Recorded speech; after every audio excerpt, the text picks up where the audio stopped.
Parce que la demande d'adhésion du Maroc à la CEDEAO est entrée dans une nouvelle phase depuis le mois de décembre dernier. Pour rappel, le 52e sommet des chefs d'État et de gouvernement tenu à Abuja avait décidé de mettre en place un comité de chefs d'État et de gouvernement composé de la République togolaise, de la République de Côte d'Ivoire, de la République du Ghana, de la République de Guinée et de la République fédérale du Nigeria, pour adopter les termes de référence et superviser l'étude approfondie des implications de l'adhésion du Maroc à la CEDEAO. Cette décision faisait suite à l'accord de principe exprimé par le précédent sommet à Monrovia en juin dernier. Refus d'une adhésion sans concertation selon les uns, pause salutaire pour mieux évoluer les conséquences d'un élargissement, jusqu'ici surtout discuté dans les coulisses pour les autres. Le débat est permis et même souhaitable. Les acteurs marocains, secteur privé,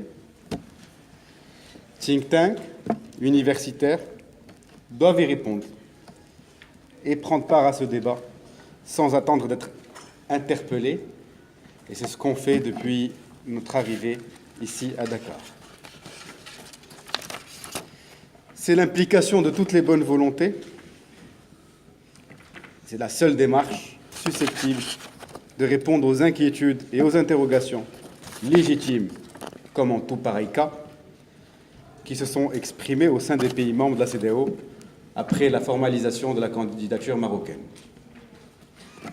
En décembre dernier, je soulignais dans une tribune à quel point il est normal, voire sain, pour toutes les parties, que l'adhésion du Maroc, puissance économique africaine et premier investisseur africain en Afrique de l'Ouest, dont le dynamisme des entreprises et notamment des institutions bancaires et financières est une réalité dans cette région, suscite des interrogations, donc des inquiétudes, et soit soumise à un cadre de négociation bien défini.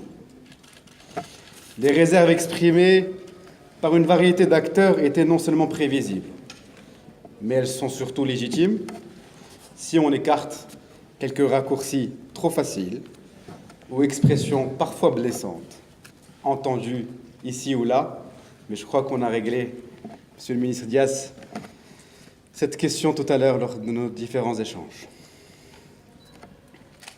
Dans ce type de démarche, les faits solidement établis ne dominent pas toujours le débat public. Les perceptions peuvent prendre le dessus. Il n'y a pas non plus de vérité inébranlable, mais parfois des divergences d'options politiques et économiques qui doivent être comprises. Les perceptions négatives, les craintes et les réticences doivent être prises pour ce qu'elles sont. Des arguments à écouter, d'abord, et à discuter dans un deuxième temps. C'est pourquoi l'objectif de cette conférence de Dakar est double. Premièrement, il s'agit de favoriser l'écoute constructive et réciproque. Deuxièmement, de lever les appréhensions et d'identifier les sujets de convergence et d'appropriation commune. La demande d'adhésion du Royaume du Maroc ne constitue en aucun cas, et j'insiste avec force, au lancement d'une quelconque OPA sur la CEDEAO. Il ne s'agit pas du tout d'un acte hégémonique, encore moins impérialiste, comme le prétendent malheureusement certains, non pas seulement au Sénégal, mais dans l'ensemble de la région, ou d'une volonté de s'imposer par le haut, sans écoute attentive. Le Maroc ne cherche aucunement à perturber la marche intégrationniste réussie ouest-africaine, ni à la dénaturer, et encore moins à la déséquilibrer. Bien au contraire, cette demande correspond à une volonté marocaine d'enrichissement mutuel, d'équilibre consolidé et de synergie collective, ce qui lui confère un objectif fondamentalement stratégique pour les deux parties. Le Maroc, le Sénégal, mais également les autres pays de l'Afrique de l'Ouest sont membres d'une même communauté de destin. L'histoire est là pour en témoigner, les faits sont là pour en témoigner, la réalité sur le terrain est là pour en témoigner. Pourquoi ai-je souhaité engager l'Institut Amadeus dans ce dialogue? Cela me paraît une continuité naturelle avec ce que ce think tank réalise depuis plus d'une décennie. Depuis 10 ans, le Forum Meddays que nous organisons chaque année dans la ville de Tanger s'est imposé pour de nombreux observateurs africains comme le Davos du Sud. Dès la première édition, nous avons su écouter les partenaires africains, subsahariens, inquiets d'ailleurs de ce qu'une union pour la Méditerranée ne laisse l'Afrique subsaharienne au banc des questions de coopération et de développement. Depuis, le Forum n'a eu de cesse d'accueillir et de donner de plus en plus de place aux leaders du continent et aux voix des sociétés africaines dans toutes leurs composantes. Du regretté Morgan Tsvangirai en 2008 à Paul Kagame en 2015, en passant par le Malien Djekonda Traoré en 2013 jusqu'au président Alpha Condé en 2017, le Forum a été honoré de la présence de grands leaders du continent et a accueilli d'innombrables délégations de pays frères et amis. Nous avons essayé de donner corps à cet axe stratégique sud-sud de notre diplomatie, non pas d'ailleurs au bénéfice exclusif du Royaume, mais dans un esprit de partage multilatéral afin de répondre aux problématiques communes. Au cours des 10 dernières années, le Forum Meddays a produit de très nombreuses recommandations portant directement sur les intérêts du Maroc, mais également ceux de nos partenaires et frères africains. C'est cette expérience et cette crédibilité que nous souhaitons mettre au service d'un nouveau pas stratégique dans l'ordonnancement des relations entre le Maroc et son continent d'appartenance. Un constat nous motive. La mondialisation économique nécessite de mettre en œuvre des politiques de stimulation de l'activité économique et de l'entrepreneuriat à une échelle qui dépasse nos frontières, celle des États. C'est solidairement que l'Europe a construit un espace de paix et de prospérité. C'est également dans une forme d'intégration économique des chaînes de valeur que l'Asie a connu son envol économique. L'Afrique au sein de l'Union africaine, mais également au sein des organisations sous-régionales, est en train de construire son modèle en tenant compte des contraintes et des contingences de dialogue politique qui lui sont propres.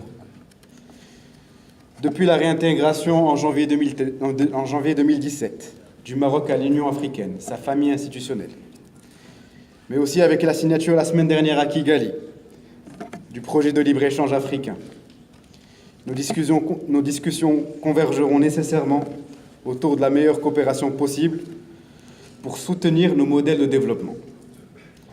Elles s'inscriront dans l'esprit de la vision continentale de Sa Majesté le roi Mohamed VI, dont le fil rouge, l'Afrique doit faire confiance à l'Afrique, en est le principal leitmotiv. Le dialogue autour de l'adhésion du Maroc à la CEDEAO servira cette discussion globale et devra avoir pour exigence la clarification de nos stratégies de développement au bénéfice de l'emploi, des revenus et de la productivité agricole, du développement social et culturel, de la résilience climatique, ainsi que de la compétitivité économique. Il est le point de départ d'une nouvelle trajectoire de nos relations africaines, mais aussi des intégrations de l'Afrique de l'Ouest à la mondialisation. Plus unis, nous serons plus forts. J'aimerais revenir sur certains éléments discutés ce matin et préciser.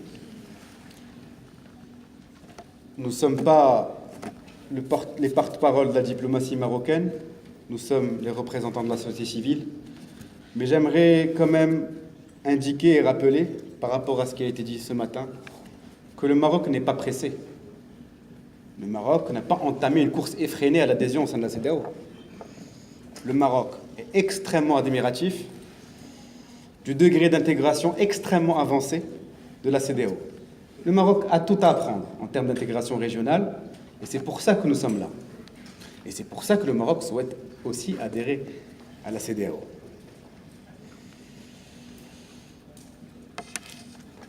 Par ailleurs, et ça a été rappelé avec insistance et avec force par beaucoup d'observateurs et d'intervenants ce matin lors de nos différentes réunions. L'adhésion du Royaume du Maroc au sein de la CEDEAO se fera avec le Sénégal ou ne se fera pas. La volonté d'adhésion du Royaume du Maroc à la CEDEAO est stratégique, mais pour nous, nos relations avec notre pays frère, le Sénégal, est prioritaire. Donc je crois que, et j'en suis même sûr, rien ne pourra se faire sans le Sénégal, rien ne pourra se faire au détriment du Sénégal. Notre objectif, et c'est l'objectif de l'ensemble des membres de la délégation marocaine, c'est de pouvoir à la fois être à l'écoute de nos frères sénégalais, d'écouter les réticences, les inquiétudes, de les comprendre, d'y répondre et de chercher à les dépasser ensemble.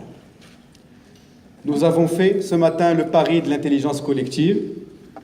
Je crois que c'est un pari réussi. Et je suis persuadé que cet après-midi, nous continuerons dans ce sens. Je vous remercie.